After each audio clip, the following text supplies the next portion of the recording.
આપણે દિવસે ને દિવસે ડેવલપ થઈ રહ્યા છે, વિકસિત થઈ રહ્યા છે, પરંતુ જંગલો, જમીનો છે તેમાં જે રીતે ડેવલપમેન્ટ થઈ રહ્યું છે ત્યારે પર્યાવરણ માટે પણ એક મોટું નુકસાન સાબિત થઈ રહ્યું છે.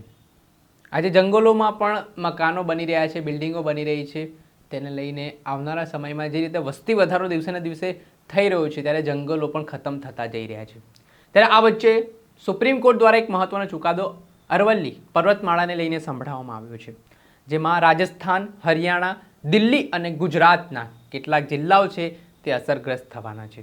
તેની પાછળનું કારણ છે કે આ અરવલ્લીની ગિરિમાળા છે તે છેક દિલ્હી સુધી પથરાયેલી છે, જેમાં સુપ્રીમ કોર્ટે ચુકાદો આપતા જણાવ્યું કે 100 મીટર કરતાં નાની ઊંચાઈ જે પર્વતમાળાની હશે તેને કાપી નાખવામાં આવે. એટલે આના કારણે આમ 80% જેટલી જે પર્વતમાળા છે તે કપાઈ શકે છે, જેને લઈને પર્યાવરણ ઉપર એક મોટું જોખમ સર્જાઈ શકે છે.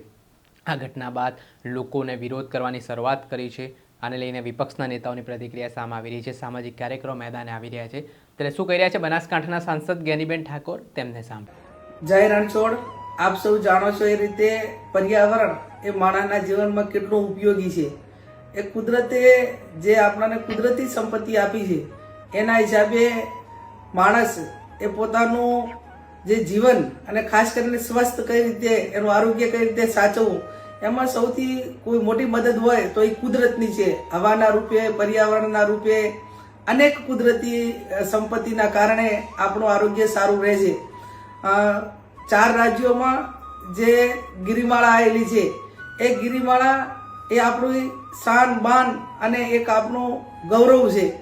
હજારો વર્ષથી આ પહાડો, કુદરતી સૌંદર્ય, નદીઓ એ કુદરતે આપેલી આપણને અમૂલ્ય ભેટ છે.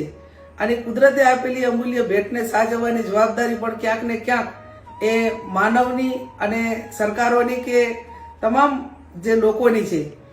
સુપ્રીમ કોર્ટે હમણાં એવો આદેશ આપ્યો કે 100 મીટરથી કરીને નીચી હિલવાળી જે કઈ પહાડીઓ છે એ અરવલ્લીની ગિરિમાળામાં ના આવે. એટલે કે એનો સીધો અર્થ એવો થયો કે ક્યાંક ને ક્યાંક એ પહાડોને ખનન એમાં થશે, ઔદ્યોગિકરણ થશે અને એના કારણે પર્યાવરણને મોટું નુકસાન થશે. ખાસ કરીને જે બનાસકાંઠા હોય, આ બાજુ રાજસ્થાન હોય કે જે રેગિસ્તાનથી સંકળાયેલા વિસ્તારો છે, અને આ પહાડીઓ છે અંબાજીથી કરીને એ ઉમરગામથી કરીને ત્યાં સુધીની જે પહાડીઓ છે એ અરવલ્લી ગિરિમાળાની અંદર એનો સમાવેશ થાય છે.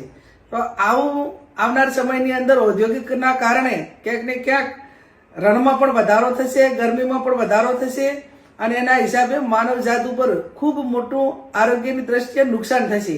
ત્યારે હજારો લાખો લોકો આ અરવલ્લીની ગિરિમાળા બચાવવા માટે જ્યારે લડાઈ લડી રહ્યા છે ત્યારે એમાં સહભાગી બનીએ. અને ગ્લોબલ વોર્મિંગના કારણે આજે તમે જુઓ, દેશના અનેક રાજ્યો એવા છે, અનેક શહેરો એવા છે કે જે પ્રદૂષણના કારણે માણસ પોતે સ્વચ્છ હવા પણ લઈ શકતું નથી. દાખલા તરીકે દિલ્હી. તો આવનાર સમયની અંદર જે આ દિલ્હીની હાલત છે એવા બીજા રાજ્યોમાં કે બીજા શહેરોની હાલત ખરાબ ન થાય એના માટે પણ આ કુદરતી સૌંદર્ય છે, નદીઓ છે, નાળા છે, પહાડો છે, અરવલ્લીની ગિરિમાળા છે, આ કુદરતી સંપત્તિને બચાવવા માટેનો એક સહિયારો પ્રયત્ન કરીએ. અને જ્યાં પણ જરૂર પડે ત્યાં એના માટે કરીને પ્રશાસક હોય, વહીવટી તંત્ર હોય અને વિનાશના કારણે વિકાસ ન હોય, એટલો મોટું ઔદ્યોગિકરણ ન હોવું જોઈએ કે જે આપણને કુદરતે મફતમાં હવા, પાણી અને આરોગ્ય માટે, જીવવા માટેના સ્ત્રોત આપ્યા છે. એમાં પણ ક્યાંક ને ક્યાંક વિજ્ઞાનના કારણે નુકસાન ન થાય એ આપણી સૌની જવાબદારી છે. આવો આપણે સૌ સાથે મળીને જે અરવલ્લી બચાવો, અરવલ્લીની ગિરિમાળા બચાવો એ લડાઈ લડી રહ્યા છે એમને આપણે સૌ સપોર્ટ કરીએ. આપ સૌનો આભાર.